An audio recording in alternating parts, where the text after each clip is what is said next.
જાય. ઈ ત્યાં જાય અને ચા પાણી પાય, દૂધ દે, છાશ દે અને પાછી આમ વહી જાય. એ રોજનો નિયમ થઈ ગયો. 3-4 મહિના થયા, 5 મહિના થયા, કરતા કરતા એક બેન, ઈ બેન ભરવાડની બાઈ એક દિવસ ત્યાંથી નીકળી ગામમાંથી. એટલે એક બાઈ વાળતી હતી, સવારમાં નીકળે એટલે વાળતા હોય, ફળિયું વાળ. એટલે કે તું રોજ ઈ કે ઓલે પણ દૂધ દેવા જાશો, ઈ કે ફલાણા ભાઈનો છોકરો સાધુ થઈ ગયો ત્યાં, ઈ કે તું એને પૂછતી આવી ને કે સાચો ધર્મ કયો એ. કે વાંધો નહીં. ઓલી બાઈએ જઈને ચા પાણી પણ પૂછ્યું કે સાચો ધર્મ કયો, ઈ કે આજ નહીં કાલ કહું. ઈ કે ઓલાને તો ગુરુ નહોતા એટલે એને ધર્મની ખબર નહોતી. હવે ઓલી બાઈ ને પૂછે એટલે કે ભાઈ ઈ કાલ કહે, કે કાંઈ વાંધો નહીં, આજ તું પૂછ લેજે. અઠવાડિયું એમનું માગ્યું, ઈ નહીં વાત. તો એ ઓલી બાઈએ કીધું કે કાલથી એને દૂધ છાશ ન દેતી, સાચો ધર્મ કે તો જ દેજે, કે વાંધો નહીં. તો એ ઓલી બાઈએ કીધું આજ તમે સાચો ધર્મ કયો તો જ હું દૂધ ને છાશ દે, નકર હું નહીં દઉં. હવે દૂધ ને છાશ ઉપર તો એ જીવતા હતા.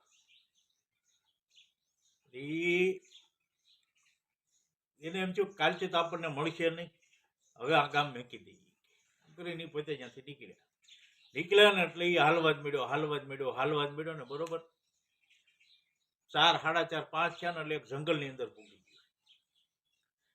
અંદર પૂગી ગયો ને એટલે એ જંગલની અંદર હાલવા મળ્યો એટલે ત્યાં 5 માતાજી બેઠેલા, શક્તિ 5 શક્તિ એમ બેઠેલી. એટલે એક તો આ કેદુનું ખાધું નહોતું, દૂધ ને છાશ ઉપર જીવતો હતો, એમાં ભૂખ્યો અને તરસ્યો થયો એટલે એ સીધો માતાજીના ચરણમાં પડી ગયો. અને માતાજીને ઊભો કર્યો, પાણી પાયું, કે બોલ હું આવ્યો છું? એ કે સાચો ધર્મ કયો. માતાજી કે જો સાચા ધર્મની અમને ખબર હોય તો અમે જંગલમાં થોડા બી ગામમાં જ ન રહી. એ હજી વાતો કરતા હતા ને ત્યાં 2 દરબાર ઘોડી લઈને આવ્યા. એ કે તારે સાચો ધર્મ જાણવો છે ને? કે હા. એ કે આ ઘોડી ઉપર બેસી જાય. એ પોતે ઘોડા ઉપર બેસી ગયો. હવે અસવાર અજાણ્યો એટલે ઘોડો ભાગ્યો એટલે ઘોડો પછી જેમ ફાવે એમ દોડવા મળ્યો. એમાં એક ઠેકાણે ઘોડો થાકી ગયો, અંધારું થઈ ગયું, ઘોડો થાકી ગયો એટલે ઘોડો ત્યાં બેસી ગયો.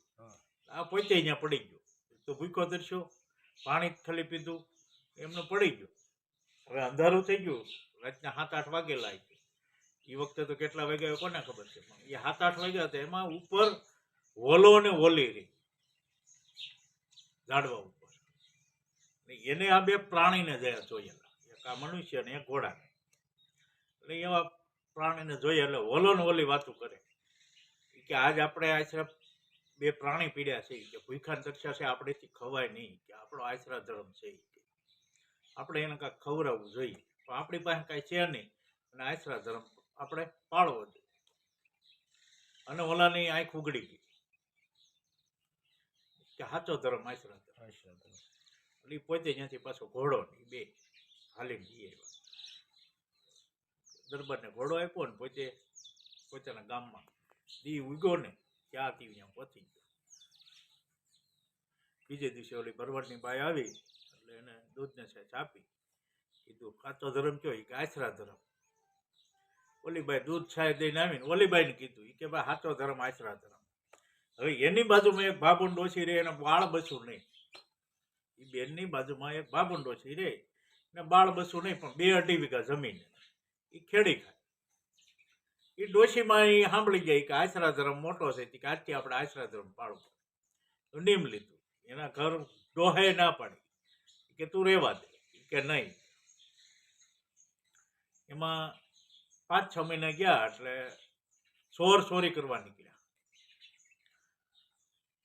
એટલે એને ગામમાં પેલા ચોરી કરવા જાય ને રેકી કરે, એટલે આપણે બધું ગામ આખું જોઈ લે. એને ખબર પડે કે આ ભાભા ડોશી પાસે રૂપિયો હોય છે, કઈ આગળ પાછળ તો કોઈ છે નહીં, રૂપિયો બહુ હોય છે, ત્યાં કાંઈ ભાભા ડોશીને ઘર લૂંટવું છે. એટલે અહીંયાથી નીકળે ને એટલે ડોશીએ તો નક્કી કર્યું હતું આશરા ધર્મનું. એટલે એને આવકારો દીધો, ચા પાણી પાયા, જમાડ્યા, પથારી કરી દીધી. હવે 12 વાગ્યા ને એટલે આવડા ચોર 2 હતા, એ ઉઠ્યા, ભાભાને મારી, ડોશીને મારીને ખાટલારે બાંધી દીધા. આખું ઘર ખપોલું, કઈ મળ્યું નહીં. પછી નીકળી ગયા. સવારમાં રાડ્યું નાખવા મળ્યા ને એટલે ગામવાળા આડોશી પાડોશી જઈને ભાભા ડોશીને ખોલ્યા. એટલે ભાભાને ડોશીને ખોલ્યા ને એટલે ડોહાએ ડોશીને મારી કે ખા આશરા ધર્મની દીકરી. તારા ડોહાલ હું કહેતો તો આશરા ધર્મ નથી પાળવો, ઓલા મારી મારીને વીએ ગયા હજી આશરા ધર્મ નહીં. ઈ કે હવે જી થાય મારા આશરા ધર્મ પાળવો.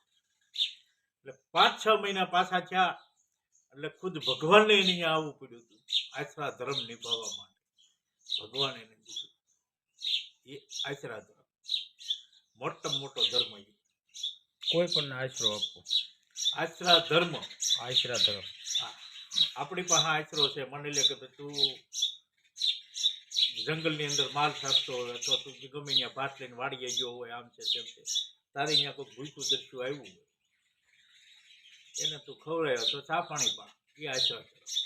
આપણે ઘેરે કોઈક આવ્યું હોય ભૂખ્યું દર્શું, હાલો માનો, કારણ કે ભીખ માંગવા વાળા આવતા હોય, ભિક્ષાવૃત્તિ વાળા, એને ખવડાવી દે શાંતિથી. પણ એક નક્કી કરું, જે જમાડવા ટાણે કોઈ દી જાત ન પૂછવી અને નીચે બેહારીને કોઈ દી ફળિયામાં બેહારીને જમાડવાની. જાત કોઈ દી જમાડવા હોય તો જાત નહીં પૂછવાની. આપણે કેમ કોકની ઘરે પાણી પીવા જઈએ, પાણી પીને પૂછીએ કે કેવા છો, એમ કોઈ દિવસ ઓલું ન કરવું. જે વસ્તુ છે એ આ સત્ય છે. મોટામાં મોટો ધર્મ આચરણ. હાલો મિત્રો, જય માતાજી, જય હનુમાનજી દાદા, જય રામાપીર.